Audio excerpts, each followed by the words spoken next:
So in the first half of this section, I will talk about 3D mapping of activity of grids and stereo-EEG.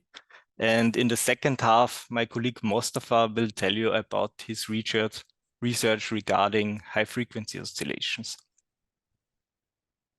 So when working with intracranial EEG, we are recording signals from grids and depth electrodes, and then we get many signals. And what we usually need is that we need the information where the signals are actually coming from.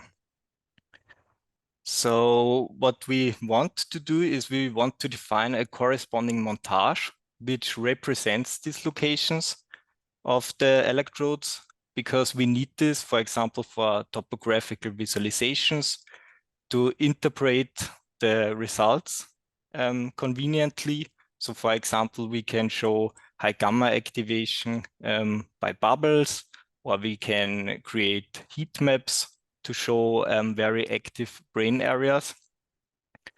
And if we know the positions where the signals are coming from, we can also relate it to anatomical regions. So we can, for example, define some regions of interest and then just consider the signals which are coming from certain regions in the brain. And also, if we want to compare our intracranial EEG data to other modalities, like for example, do a comparison between fMRI and ECoG, we also have to know the locations of the electrodes in 3D space, because for example, fMRI or also DTI is a volume-based result. So you get a 3D volume where it's a 3D volume. So for fMRI, the activation is the voxel value. So at certain voxel, you get a high T value, and this indicates the activation. And in order to compare it to the things you measured from your electrodes, you have to know the corresponding 3D position for this electrode to compare it. So that's very important. So there are several possibilities to define a montage, and a very simple approach is to just work in 2D and use a schematic image to show your montage. So this is actually already quite useful, because you see which channels belong to one grid, and you can approximately see where these channels are located. What's also possible is you can use a photo. For example, here you see an open skull, and you can use this to orient in your montage. And like you can imagine that for depth electrodes, it's really hard to stick with 2D. So one approach is to use, for example, slices of an MRI scan and visualize your shafts there. But 2D is quite limited. So we usually want to work in 3D. And what's always possible is to use a template brain. So here on the left, you see the MNI 152 template brain, which is just an averaged brain out of many subjects. And this is widely used in this field. So with this, you already have a lot of advantages from the 3D. So you can imagine that you can rotate it and see everything at once, which is not possible in 2D, and you get a way better overview about the locations.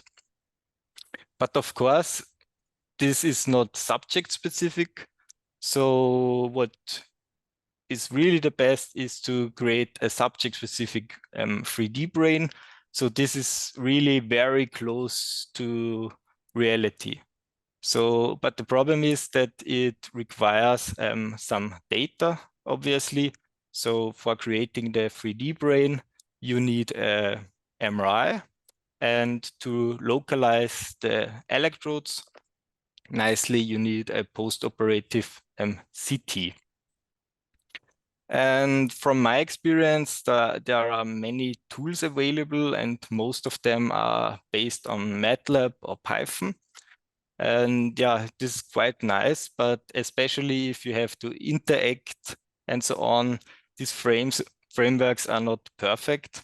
So therefore, we started to develop a EEG montage creator, which is a standalone application. And this application should cover all of these use cases I showed before. So you can create 2D montages and 3D montages. And the result is always just a single mon file, which you then can use in GHiSys for real-time visualization or for offline visualization, GBS Analyze, or any custom MATLAB scripts. And this software is part of the g.tec suite 2020, and many features you will see later on will be part of the next suite release. So let's have a quick look at the application. So on the left, you see 3 different importers. So you can create a montage based on a MNI template.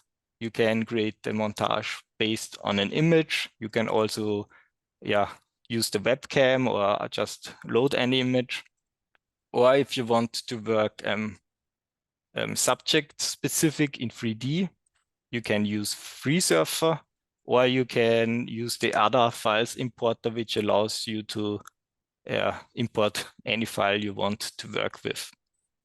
So we usually stick with FreeSurfer because it's very powerful. So let me quickly explain what FreeSurfer is.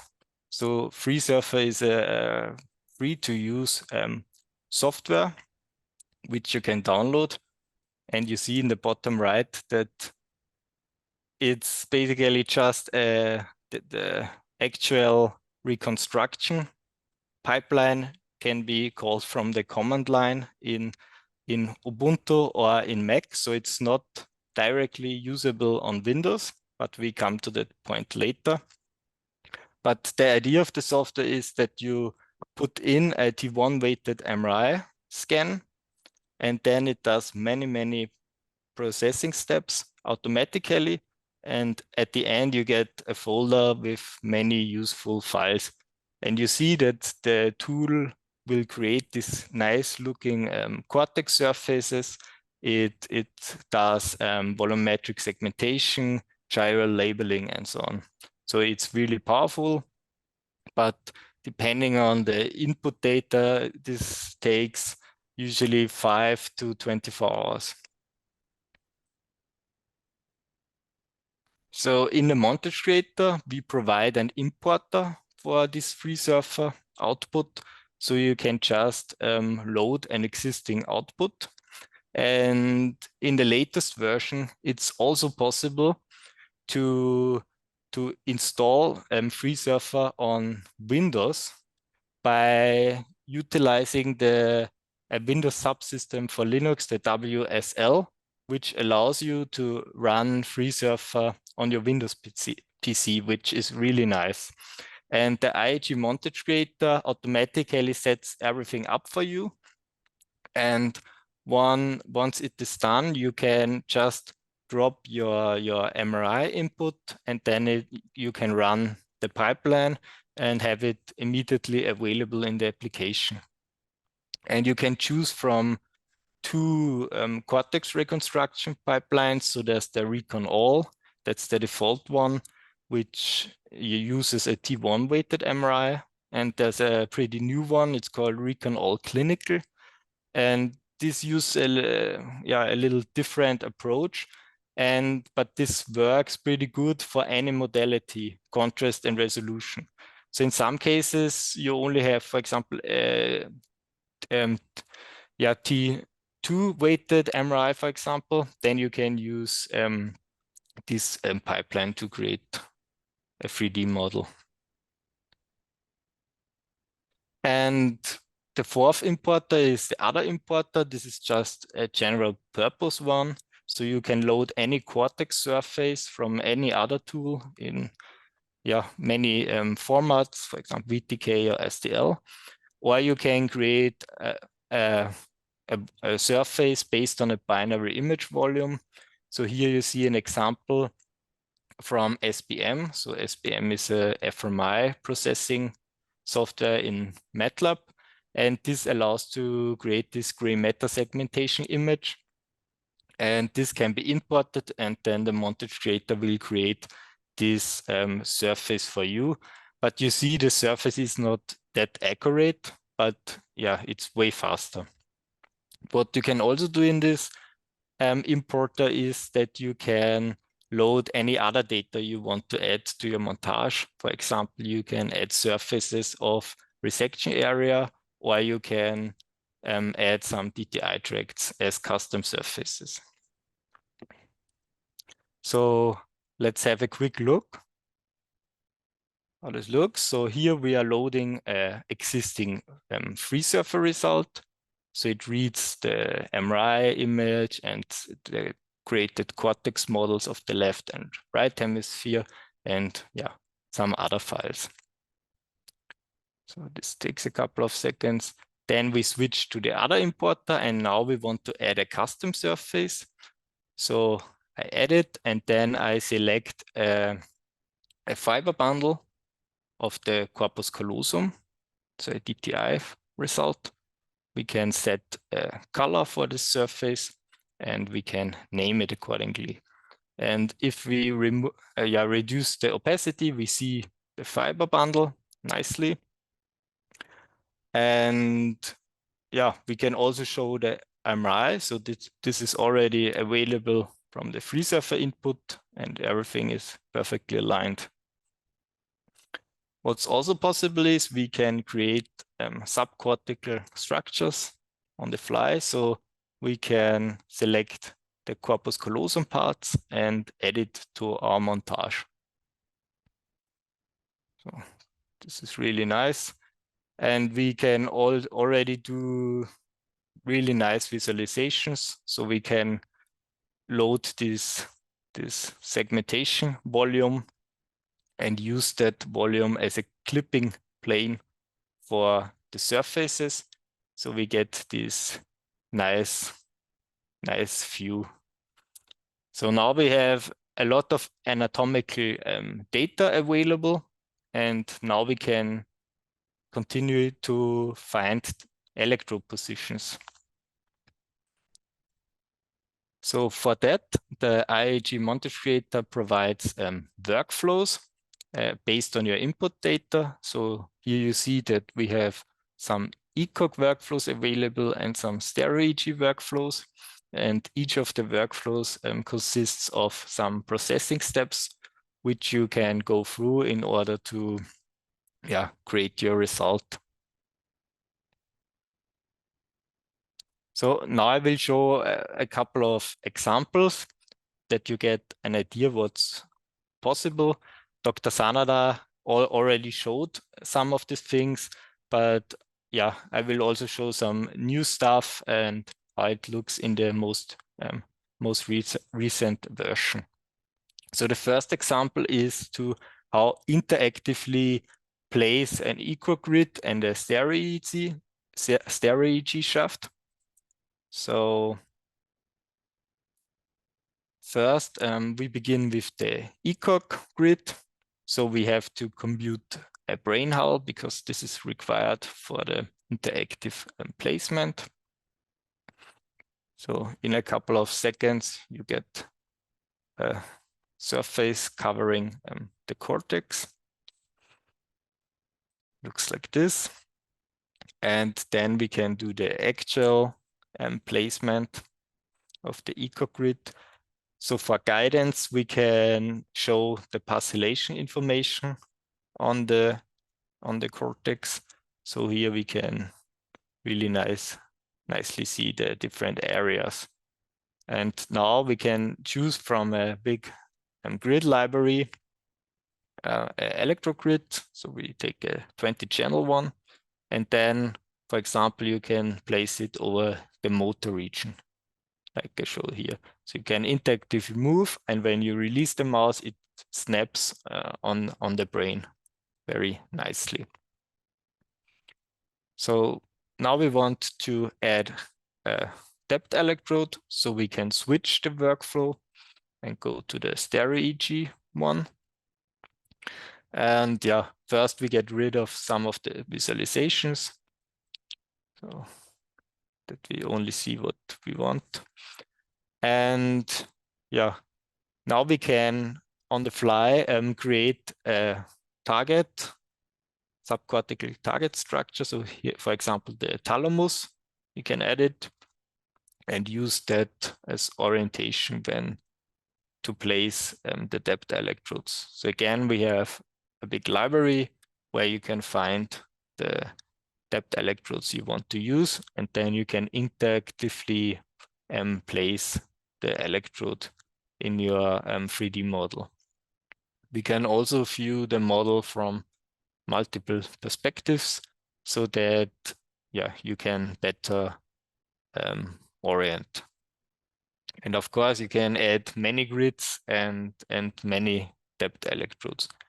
The nice thing is it's really easy to mix these modalities and combine everything.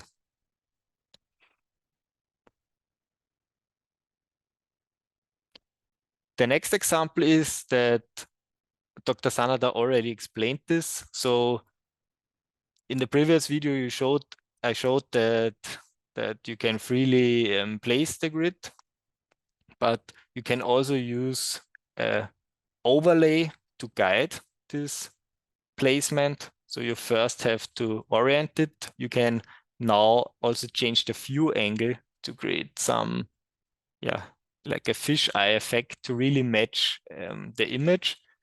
And then you can place the grid with the help of this overlay, which is really nice.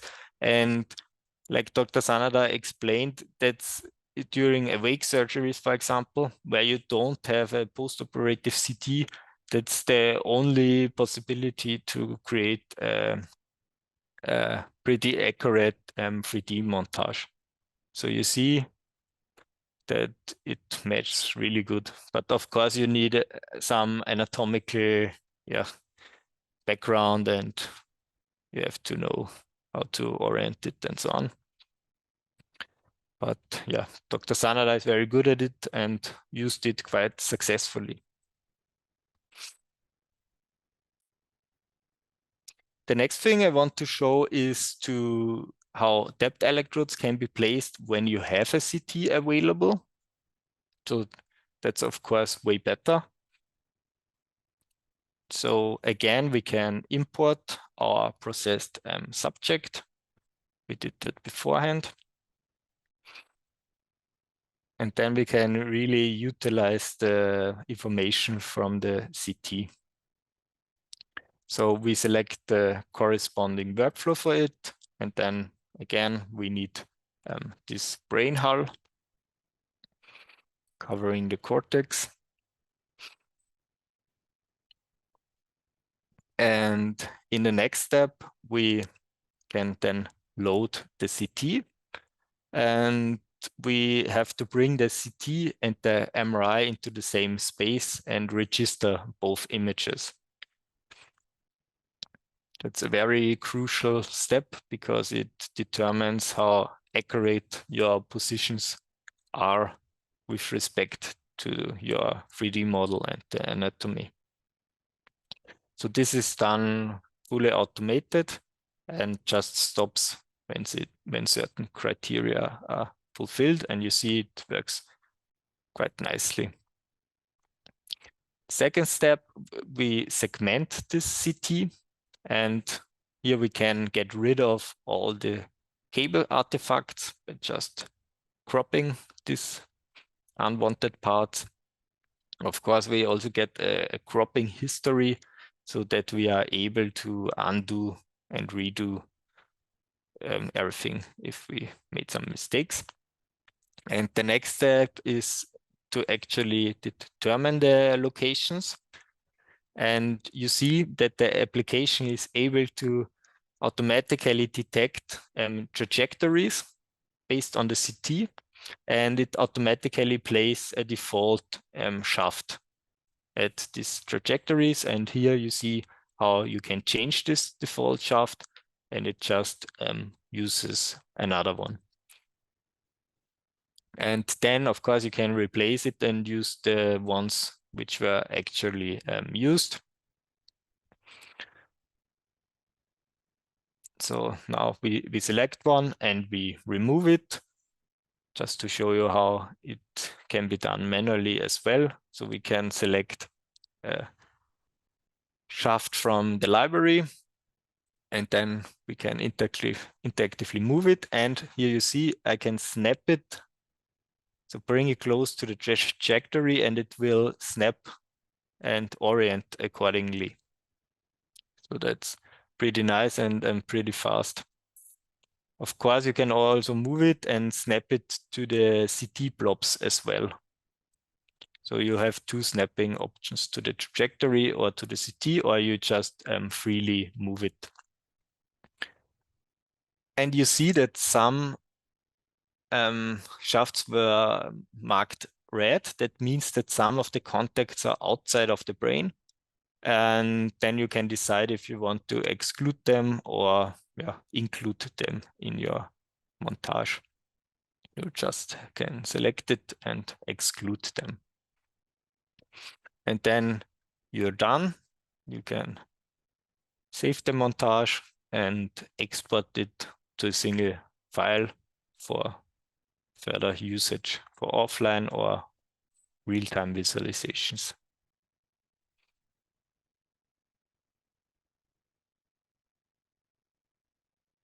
Of course, this is also possible with ECoG, so you can determine the ECoG electrode positions with the help of the CT. So all the steps at the beginning are the same. So we have to load the CT and register it to the MRI. And then we are again segmenting the CT, that we get this, just the artifacts. Of course, you can change the threshold which is used. And in the next step, we are automatically detecting these positions, like you see here. And if there were any misdetections or problems or missing ones, you can here just move them, or you can remove electrodes, or you can manually add one.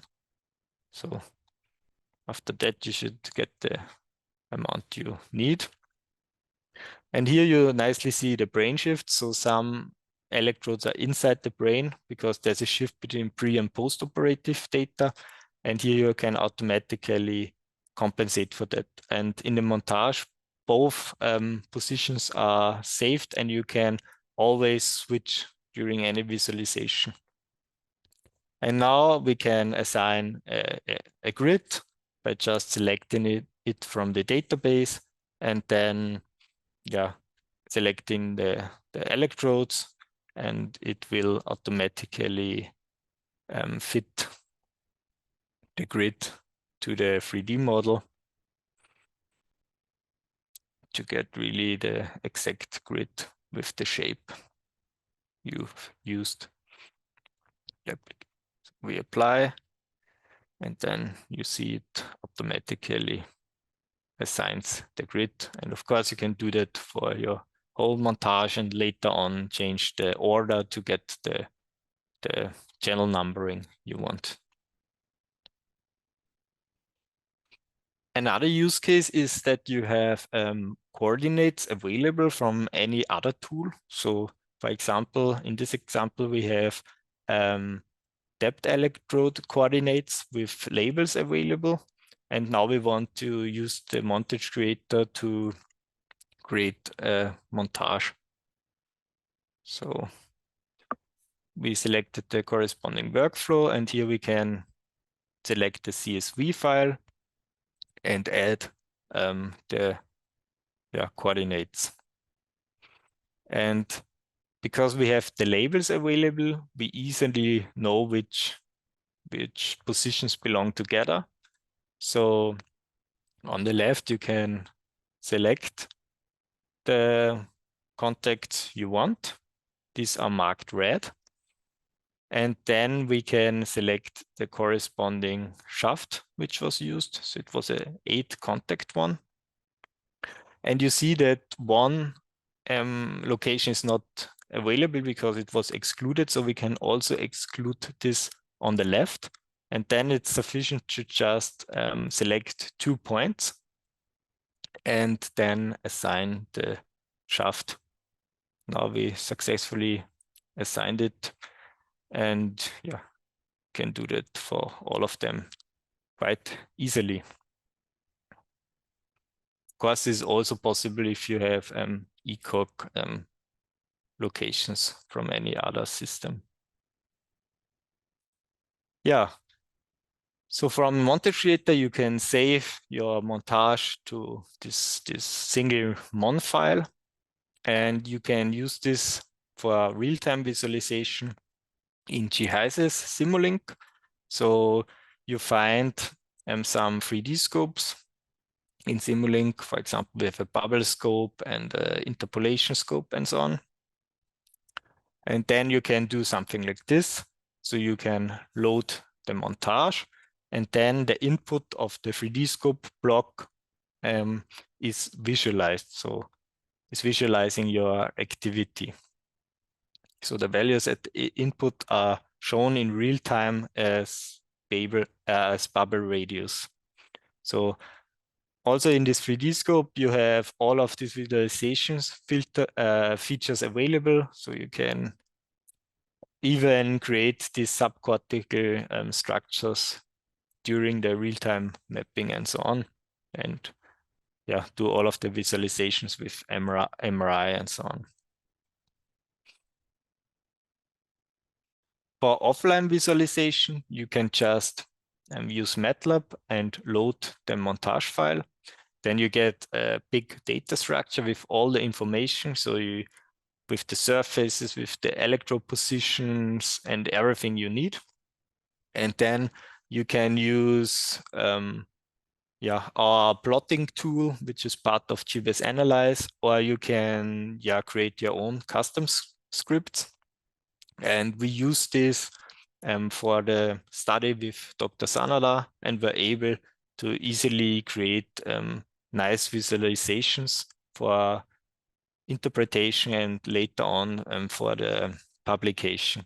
So for example, we were able to highlight region of interest, show ECoG result, and so on. And this only with a few lines of code.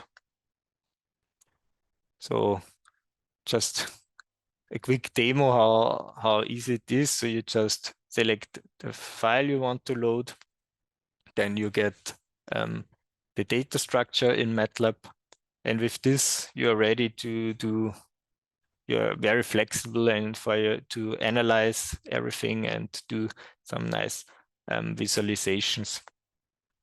So we can utilize our MontagePlot 3D tool and just load the data structure and tell what we want to visualize. So we want to visualize the cortex hemispheres, the ECoG electrode grids, and the depth electrodes.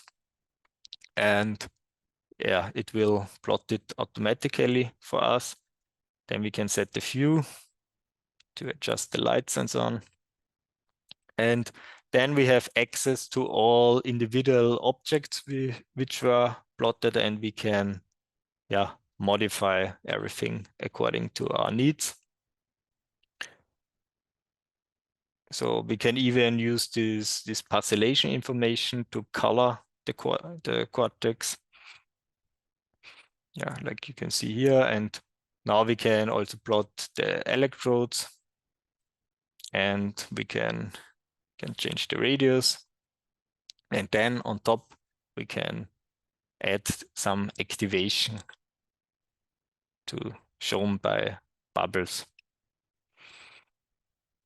And finally, we can export that figure in a very high resolution and use that for any study and so on. So when you have this montage available, you can do the real-time visualization, but you can also quite easily use it for for offline visualization. Yeah, that was the first half of this session, and thank you very much. Thank you very much, MJ, for the nice demo. And now we are moving over to Mostafa. So he will show us. Mostafa, are you here? How to do high frequency oscillation detection? Mostafa, can you hear us? Hello. Hello, nice to see you. I see you. All good? Yeah, all good. Then let me share my screen first. So Mostafa is doing his PhD with us for a couple of years, and he has very nice results that he wants to share now. Your screen is loading. So he's originally from Iran, but now lives for a couple of years in Iran, and he also got married. Thank you. So that's the reason why he needs to give a talk on a public holiday to have an excuse to work. No problem. Can you see my screen, Christoph? Yes, it looks perfect. Okay. Please go ahead. Thank you for having me. Today, I'm giving talk about the epileptic foam discharge and the high frequency oscillation. This is the contents, but there's a big content. I'm trying to keep it in half an hour. Okay, so first I go to the epilepsy biomarkers, then to explain about the spike and the HFO basics and definition. Later we go to the detection of the spike and HFO automatically. Finally, I show our 4 works. That the first one is the seizure onset classification. Next one, second work is the spatial temporal propagation of the spike, offline analysis of the ECoG data, and finally our Simulink model to detect the spike in real time. Okay, so for the brain mapping, we should 2 things. Okay, the first we have to find the pathological the area for resection from one side. From other side, we need to do the brain mapping that already our colleagues explained to you for the functional brain mapping. Okay, here we are trying to explain for some pathological biomarkers. Okay, this is the brain. The first gold standard is to find where the seizure initiate. Okay, the area name is the seizure onset zone. Okay, this area can be triggered by the stopping the medication or some flashing light and different methodology to trigger the patient to initiate seizure. Then we save those area for the resection. That's why they call it a gold standard. The other area is the irritative zone. Actually is kind of this spike, and this can be divided to different groups. For example, here the sharp wave spike, and wave, and the poly spike. The other marker that is the high frequency oscillation is any activity is greater than the 80 Hertz. We call it the high frequency oscillation. The last area is called epileptogenic zone. This zone is theoretical zone and is actually cannot be found by this marker. Here we said it can only be detected by the surgery outcome. If there is a surgery outcome, then we can find the resected area was good candidate. Here we can the researcher try to show find the overlap the area with the epileptogenic zone. Here, our definition is this seizure definition. Okay, seizure is any activities that greater than 2.5 and lasting longer than 10 seconds. We call it the seizure. Here, in 3 pages, you can see this the seizure or the epileptic activity started with some seizure, and they have a initiated pattern. Then it increasing in the frequency and the amplitude, and it finish. Okay, for the finishing also we have some ending pattern. This interest for the neurosurgeon. They are trying to find this in the epilepsy monitoring unit for 2 or 1 week. Then patient are there. Okay, here we can see a demo, and I think you saw this before by my colleagues. Here, quickly, I want to show what is interest for us.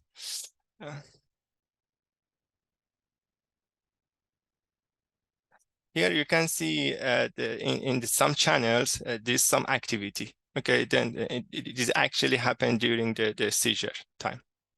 Then we save them for our further processing as a seizure onset zone. Okay.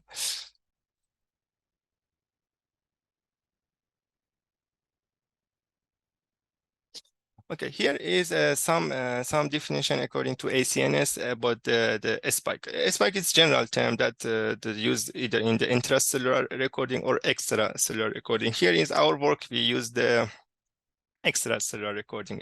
When we say spike, is mean in this term because we are using the ECoG recording. Here we have a different term. For example, the spike should be between 20 to 70 millisecond, and the sharp wave between 70 to 200, and the polio spike is shorter than the half second. Or if you have any other the activity greater than 200 millisecond, we can skip it. We cannot consider it as an epileptiform discharge. Here is the definition of the high frequency oscillation. High frequency oscillation is any activity is either physiological or pathological. Is that greater than 80 hertz and should have a following the characteristic. For example, it should be have at least between 4 to 6 cycles, as you can see in this the image, and it should be the average should be the greater than the surrounding area. It should be the greater than the 10 microvolt and longer than 6 milliseconds. Then, if we find this activity in the filtered signal, we call it high frequency oscillation. Okay, then here want to see why we use these markers. As I said, the patient are in the epileptic monitoring unit for 1 or 2 weeks, but is too long, as is kind of suffering for the patient, even though if they are children. So in the literature, they show that these markers, spike or HFO, could be overlapped with the seizure onset zone, and it can make the brain mapping fast than those 2 weeks. It can be quicker than. Okay, here we show that we have 2 kind of the HFO. The first one is the physiological HFO and the pathological HFO. Recently, we say that we have a spike. We call it pathological. If any spike activity carry another biomarker on that, we can call it the pathological biomarker. Here, we want to say that if any activity, any HFO activity is riding on the spike, can be called the pathological HFO. Then in the literature, it has been shown that there's a good relation with the surgery outcome, and it can localize the seizure onset zone. Here, there are some image. We can see in the left image, we can see this spike activity, and in the below trace show the HFO that is riding on that spike. That finally we can call it the pathological HFO. In the right image, we see some the HFO activity that is not related to the pathological. For example, if patient were asked to do some task, for example, in the corticu, there was some activity. Then, because that's not related to the spikes, that can be called the physiological activity. Or to sum up the marker we have here, the first one in the seizure onset zone is the gold standard, and here we have a IED or interectical epileptiform discharge or a spike. If there is this trace is the wideband trace, the below one is the high frequency. Here there is another activity is the HFO. Here you can see there is a curve with a spike. That's why we can call it the pathological HFO. This is another wideband trace, and is the last trace is its band passed in the 80 to 250. Here there is another HFO. This HFO is called the normal HFO or the physiological HFO because it's not related to any spike or pathological event. These are our events. This is the basic of events, then later we want to find or detect this event automatically. Here we used two existing methods in our work to detect. The first one is the spike detection. This is the algorithm. Here you can see. First, we have a multi-channel EEG. The algorithm got one channels and filtered the channel between 10 to 60 hertz. Then calculate the signal energy. And signal energy here is the envelope. Later, it segmented the data to 1 minute or the epoch. Then calculate that energy, the distribution. Here they did by the MLE, maximum likelihood estimation. Finally, we have two statistics, mu and mode and median. Okay, by these two values, they set a threshold to find the candidate spike. Because the duration is too long, maybe there is a fluctuation between the signal. That's why they filter or doing the interpolation to make a smooth threshold between the candidate spike. Finally, in the last trace, you could see the spike. Okay, for the HFO detection. HFO could be detected even in the time domain, frequency domain, and time frequency domain. Here you could see the band pass signal between 60 to 250. When we apply the energy function, as I said, we have different energy function, envelope or line length or different. Here you could see there is energy is here. Then if we set a threshold, we can consider as a HFO activity. Here in this example, you can see we can find this HFO activity in the time frequency domain. Actually, this image that can be done by some machine vision techniques here. There's some challenge in the HFO detection. We should keep in mind that the first one is the artifacts. For example, here you could see two signal in the white band, and the second part is the filtered one. At the first glance, we could see that both are HFO. If we project into time frequency domain, here we can see that actually there's different characteristic. For real or true HFO should be appear as an island in the TF map, but for false one, it can be elongated through the whole frequency range. Here is another way to find the HFO. Okay, so for automatic HFO, we use we move to in the time domain, because time domain is fast, is good for our work, because our final goal is to use it in the real-time processing. But time frequency domain takes time. Here we use the existing method. Is very simple. First, it does the band pass, then apply the energy function. It's like the previous one we use for the spike detection. Then simply put a threshold. If the energy level is greater than the 5 standard deviation, we can consider it as a HFO. But later we can put some more criteria. For example, the value should be greater than 5 microvolt, and the duration should be longer than 5 milliseconds, and has for example, 5 peaks or 5 oscillations. So up until now, we define some markers and we detected them automatically. Okay, so here we want to show our works. As I explained, first gold standard is to find the seizure onset. Okay, seizure onset zone most of the time is this subjective. Okay, because the doctors want to or neurosurgeon want to review the data. According to the standard ACNS, they say they should have at least 3 consecutive seizures during these 2 weeks. Then they find the overlap of those channels to have a final candidate as a seizure onset. As I said, most of them is the subjective. Here we try to make it automatic detection of the seizure onset location. So this example that here we marked that this is the candidate seizure onset. Okay, here we have a 6 initiate pattern, but in the previous one was a simple case. But if we have a big cohort of the patient, we could see there's not only one seizure onset. We have different pattern.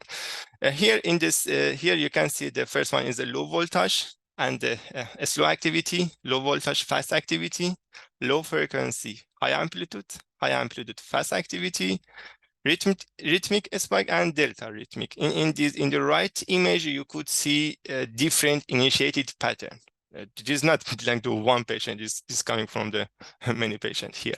Okay, so our goal is to make an automatic detection of this pattern. Okay, this is our block diagram. We collected many data from the public data set because we need, as I said, we need big cohort of the patient. Here, first we have a data. Then we high pass the data and apply the common average reference to remove the noise. We start the marking signal. Marking signal here is meant to just mark the initiated pattern. Okay.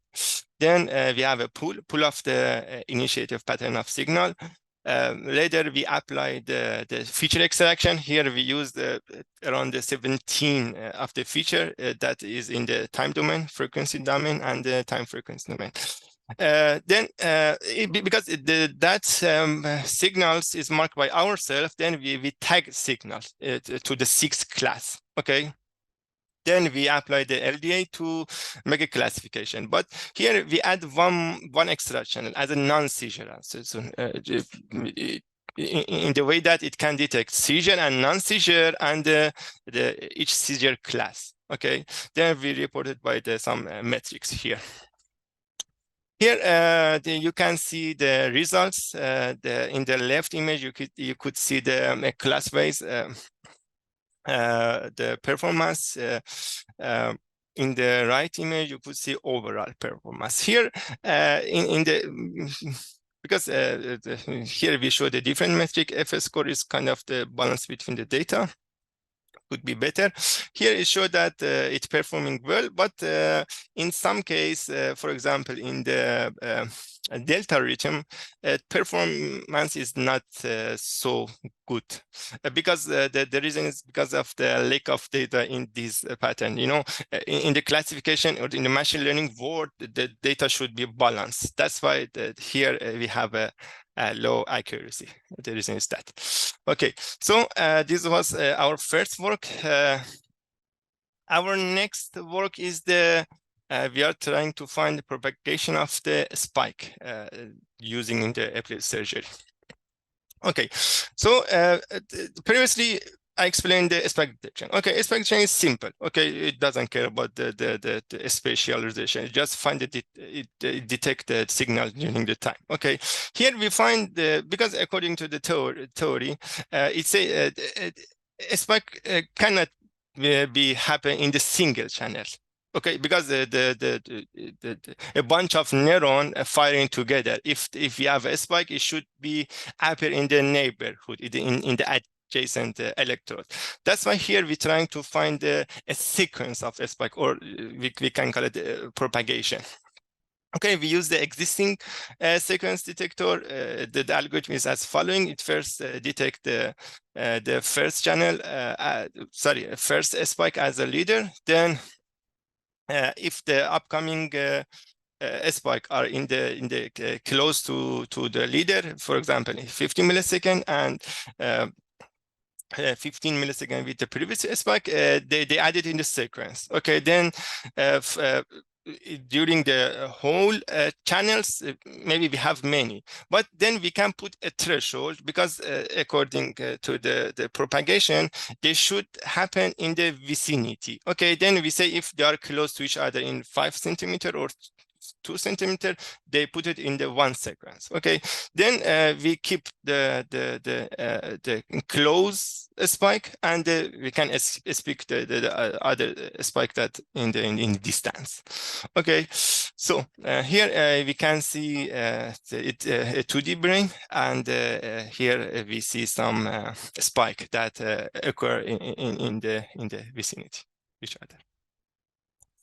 Then if we find a second spike and one thing remain, okay, because those detection is not so smart to find the true spike, because as I said, there is only a energy function that just find any sharp activity. Okay, if we go through the physiology, a spike or a true spike, we call it intracranial epileptiform discharge, should have a specific the wave shape. For example, true one is in the left side and the false one is in the right side.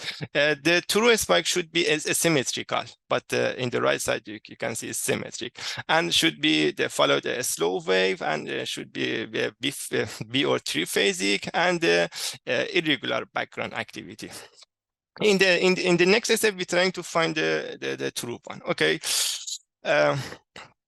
Here we use the clustering algorithm to classify to the spike. Okay.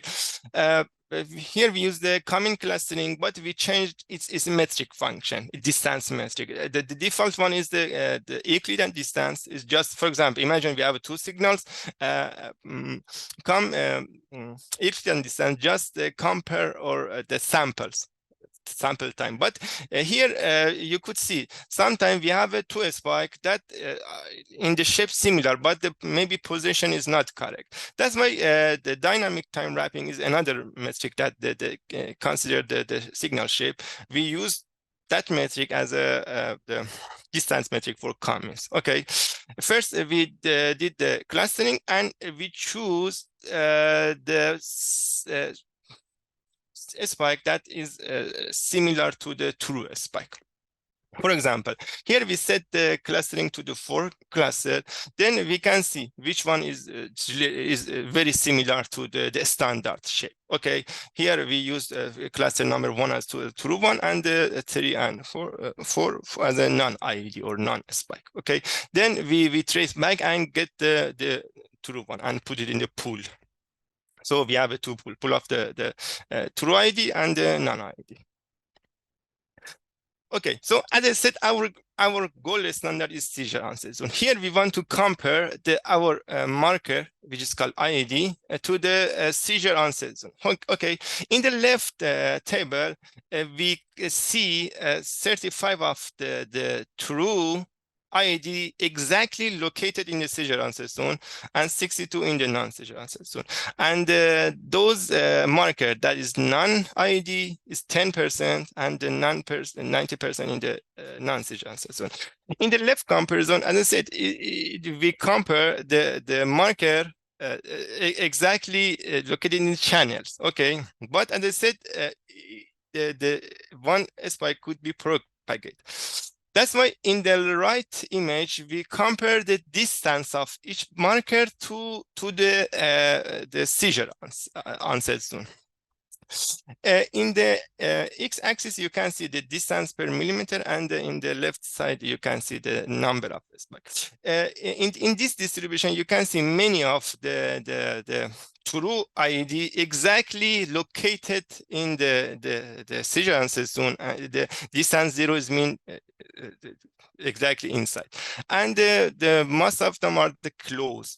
And these two dashed lines show the mean of these two group, and the left dashed line is show the IED is much closer. Here is 2 centimeters to the seizure onset zone, and the other group is around 30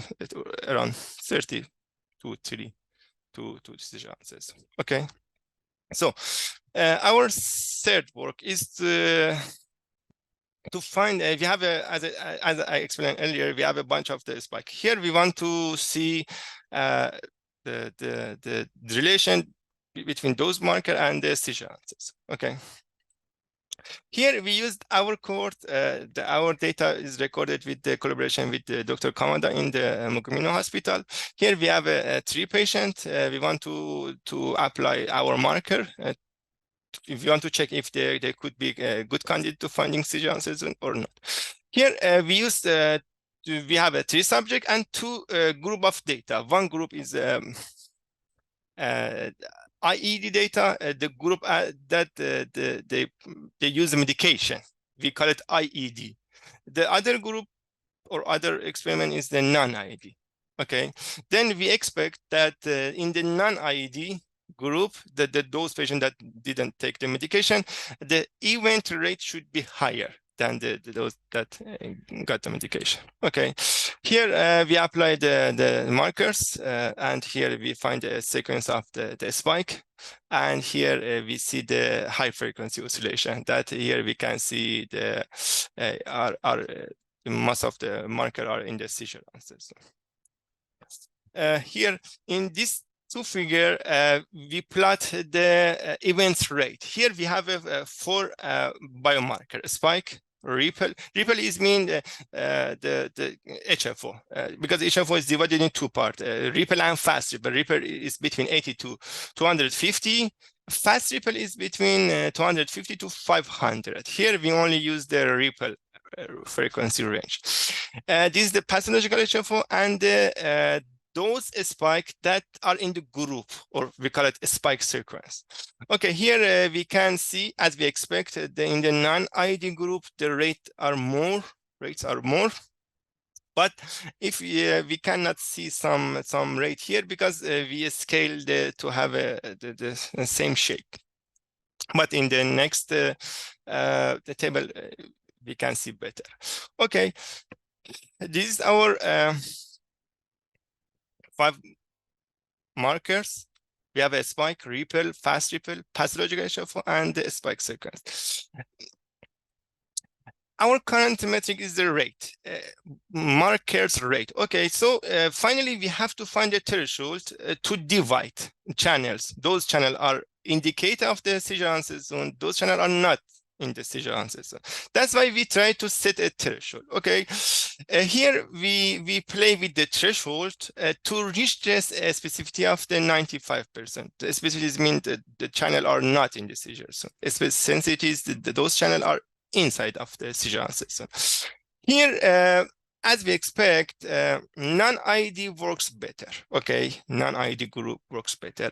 And finally, those 3 markers: a spike, pathological HFO, and spike HFO works better in terms of localizing the seizure onset zone based on the rate, events rate. Okay. In the next table, we can we apply the distance. Again, we have markers. In the first experiment, we set a threshold based on the rate. Here we want to find the distance of each marker to the seizure onset zone. Okay, here we have 2 groups, and if we compare and make average, we could see pathological HFO and those spike are in the group, or we call it sequence spike, are very close to the seizure onset zone compared to the spike, ripple, and fast ripple. Even though in the previous comparison, we found that spike was good candidate in terms of the rate, here we could see that these 2 markers in terms of the distance works better. Okay. So this was our 3rd work. This is our last work, our 4th work. Here we try to work on real time. The previous one was the offline analysis. We had the data and we analyze. Here we want to go to real time. We want to see, can we apply these markers to work on, for example, in operating room. Here we design a Simulink models to detect the spike in the real time. We got idea from that spike detection, but we change it. Here you could see we have ECoG data. We apply high pass notch filter, and we have 2 lines. The first line is just for showing the scope and the raw data in the scope, and the below line is for doing the high pass. As you remember, in the spike detection, we need to band pass the signal and apply the envelope to find the threshold. Then in this area, we epoch the data in the half second, or with only half second. We want to try to find the spike. In this block, we implemented our spike detection, and in the scope, we show the result. And in this area, also, we show in the 3D brain. Here's the result. Okay. we compare our result with the existing offline method. As you can see, our work is close, or in some cases better than the offline methods. In these plots, you could see the metrics. As I said, in the offline, for example, we have half of our data and we have a statistic of our data. We can easily set threshold, or we can find the outlier. It's easy to set up. But here, we are in real time, we don't have access to whole data. That's why we accumulate the upcoming data. Then we trying to tune our statistic. You know, in the detection, we need the threshold. Here, accumulatively, we adopt our the threshold. Here we can see after about 3 minutes, we reach the stable result, and we can predict the spikes. Here is our result in the real time.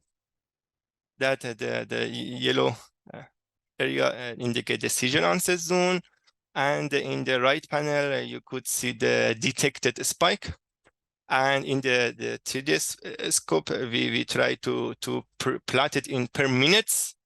Then we could see after some moments there are some blobs, or big blobs there that show the spike rate per minute. So this was from my side, and I'm here to answer if there are some questions. Thank you very much, Mustafa, for the nice Welcome. presentation.